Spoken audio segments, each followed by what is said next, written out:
Good day everyone. I am Dr. Veenu from Mysore. I am a cardiologist.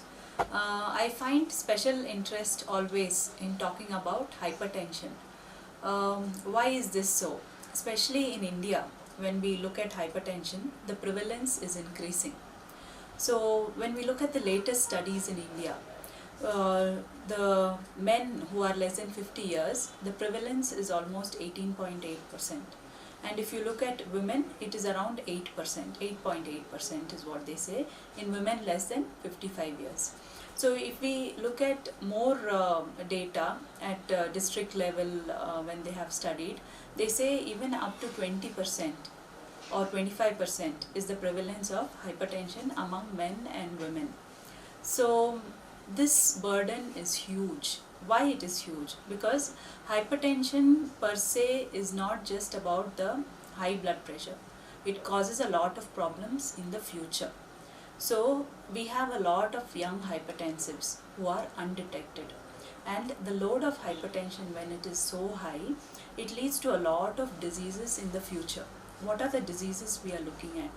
We are looking at diseases which involve the kidney. So we are talking about patients who are going to be on dialysis.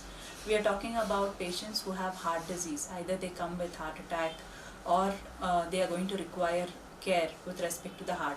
It may be just heart failure also related to the hypertension per se. We are talking about patients who are going to come to us with stroke, which may be because of bleeding in the brain, or it may be because of clot in the brain, which are both are caused by hypertension. So the disease burden, the morbidity, as well as the cost of healthcare is going to be very high if we don't control hypertension, if we don't keep the hypertension in control basically. So once we know why hypertension is important, basically it is because it is a silent killer. Let's say somebody has a blood pressure of 160, 100. Beyond 140, 90, we are going to call it as hypertension.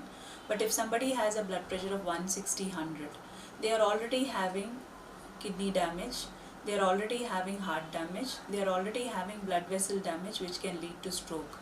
But they are asymptomatic, which means to say they don't have any complaints.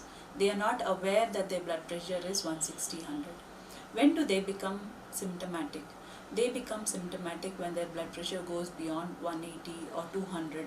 That is when they start developing some dizziness or some headache or some of the complications related to the hypertension.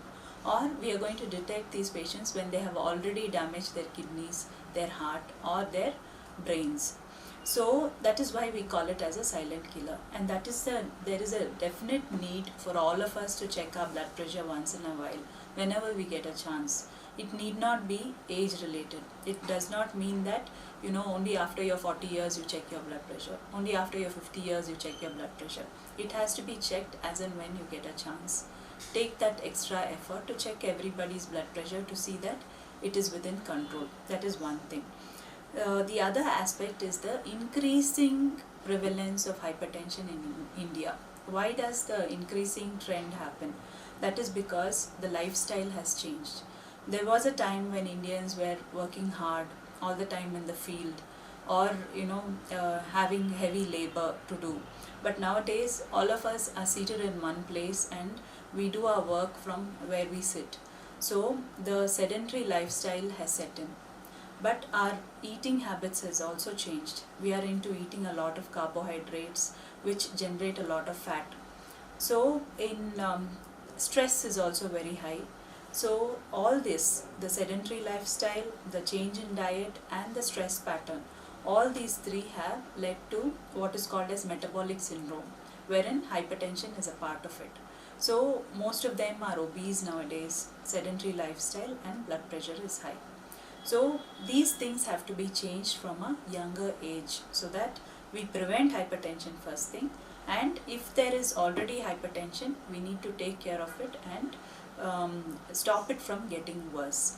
The next thing is, let's say there is a youngster who has a borderline hypertension, let's say 140 once or twice. So they don't get convinced that they need to take medication. So many a times they can go for a ambulatory BP monitoring, wherein blood pressure is monitored for 24 to 48 hours, and depending on what their value is in 24 to 48 hours, we can take a call, because sometimes just coming to an office of a doctor and just the stress of coming to any hospital may raise the blood pressure. So this can be eliminated if we are doing a 24-hour blood pressure monitoring. Then the next thing is, it is about this taboo of taking medications lifelong. See, there is nothing wrong in taking a medication, one or two medications lifelong, versus getting renal failure and going on dialysis, or getting heart failure and being on support therapy.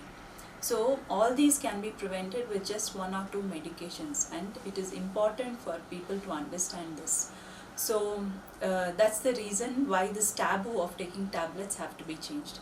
Many of them think that just by doing a diet or just by doing exercise, blood pressure can be controlled. Yes, to some extent. So if you reduce your salt intake, you can reduce your blood pressure by 3 mm. If you take healthy diet and you start walking, you may reduce your blood pressure by 5 mm.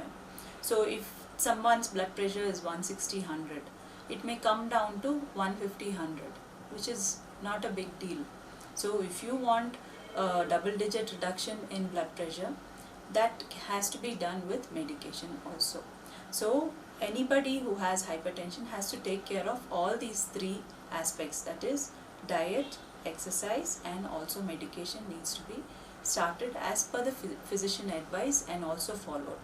So in doing this, and that is in detecting hypertension early and in following that we control hypertension, I'm sure we can bring down the disease burden of renal failure, heart disease and stroke to a large extent in the future.